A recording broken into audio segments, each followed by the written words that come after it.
cycle. Now, I've always stated that the hallmark of obstetric practice is labor. So one needs to know labor to understand obstetrics. That is why we have a labor act. Implying that you need to know the definition, the stages, the mechanisms, the management of each stage, including complications in each stage. So that becomes a core prerequisite subject in understanding obstetrics. On the other hand, for gynecology, the hallmark is the menstrual cycle. And that is what we will basically discuss. It is a big topic, and depending at which level we are discussing, whether it's undergraduate or postgraduate, the depth can be varied as being up there or down there. But really, we are practicing doctors and clinicians, and hence I will narrow it down basically to what is practical but holistic. So, in understanding the menstrual cycle, we will understand three aspects or three thematic areas in understanding the menstrual cycle. The first one is embryology. After embryology, we will then look at cell division and then finally conclude with the reproductive physiology. So those are the three thematic areas: embryology, and then we'll look at cell division, particularly meiosis, and then conclude with reproductive physiology. So in embryology, we're not looking at the entire Langman's textbook. It's just something very small. Now, let's look at how the story begins. We know that in the fallopian tube, a sperm comes and meets what people call the ovum. But we shall learn very soon that what actually is excluded from the ovary is actually not an ovum. It is a secondary oocyte with its attached first polar body surrounded by the cumulus porphyras and the coronal and gata cells. Yes. So let's not be reading books like D.G. McKean of biology grade 12.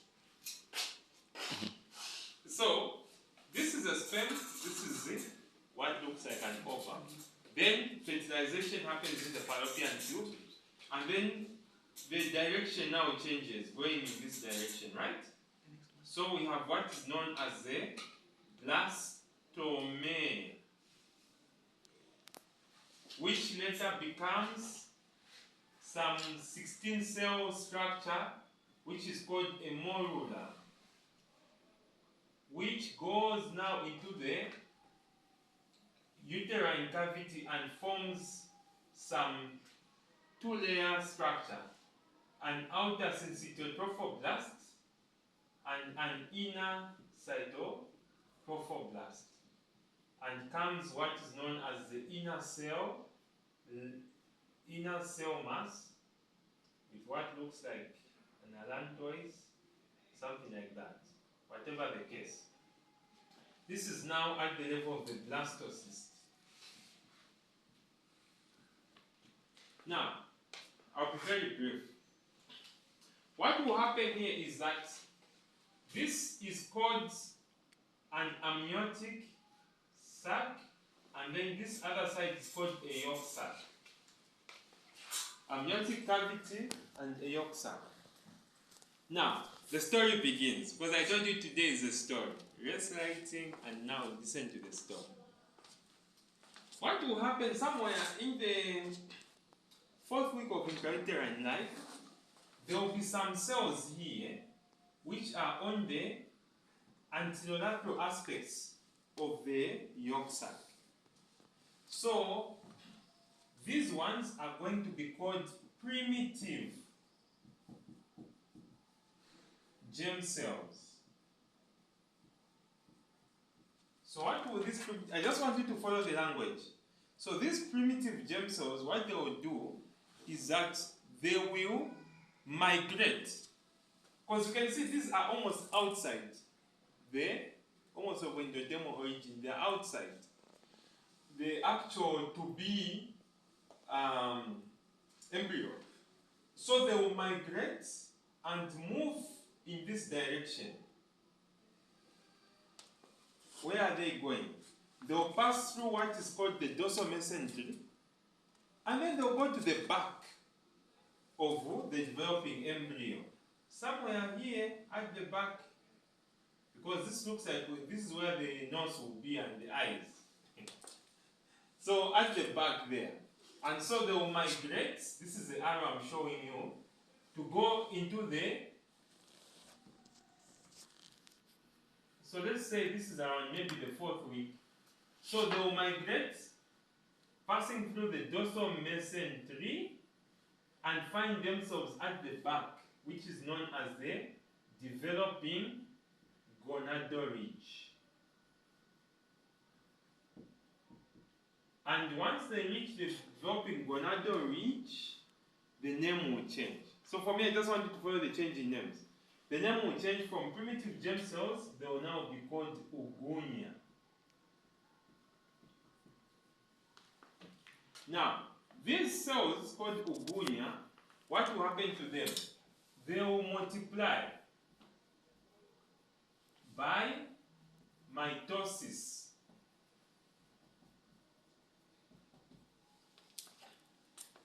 To a point where they will reach the maximum number of 6 to 7 million. And that will be at around 16 to 20 weeks gestational age. So what we are saying is that these ugunia are still ugunia, but they've become more in number. You get the point? We are following the story. Now, physician Dr. Kaunga, give me another marker as I'm losing the ink here. So this ugunia, those that want to continue mitosis or multiplying, they will die. They will become atretic. Those which are clever will choose another path. So those which will choose another path will undergo what is called, they'll enter into meiosis.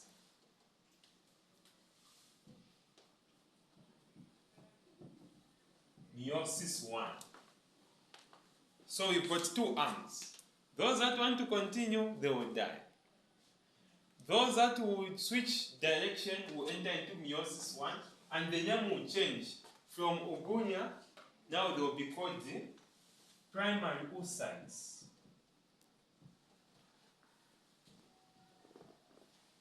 Now, what is an oocyte? An oocyte is essentially a cell with a plasma membrane and the nucleus. However, these oocytes will soon be surrounded by some cells.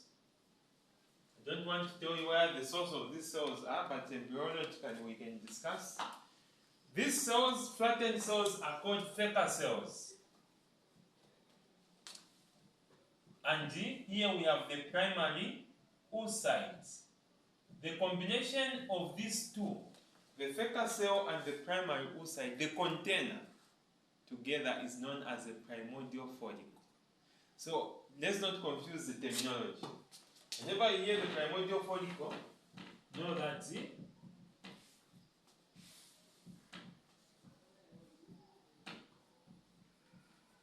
and at birth, a woman who is a little girl at birth, a baby girl, will have 1 to 2 million of these primordial follicles containing the primary oocyte.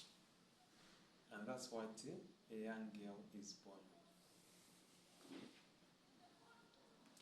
Yeah. So basically, that is the part for embryology. You are going to see, and I've ended with embryology at this point, because this baby girl is born with ovaries. So you find that the ovary has got an epithelium known as the germinal epithelium, which is simple cuboidal epithelium. Then it has got a cortex and it has a medulla. Now in the cortex are several primordial follicles containing primary oocytes. But where did the story start from? It started from here. The primitive germ cells in the anterolateral aspects of the yolk sac migrated, passing through the dorsal mesentery towards the back, which is in the area of the developing gonadal ridge. If you still remember the pronephros, mesonephros, and metanephros, and things like that. So there, from the gonadal ridge, the name will change from primitive germ cells to ugunya. These ugunya, which were initially small in number, will multiply, reaching 6 to 7 million by 16 to 20 weeks. And immediately, there will be a switch. Those that want to continue mitosis will die. Those other ones will go into meiosis 1. And we shall talk about cell division. And then, those which will enter meiosis will be called primary oocytes. But the cells will not be exposed, they will not be naked, but they will be covered by flattened cells known as Seca cells. And the combination of the flattened plus the primary oocytes is what is called the primordial follicle. So the follicle is like a container. I'm emphasizing on that because people tend to confuse follicles with cells. They are not the same. Okay. That is part 1. We can end.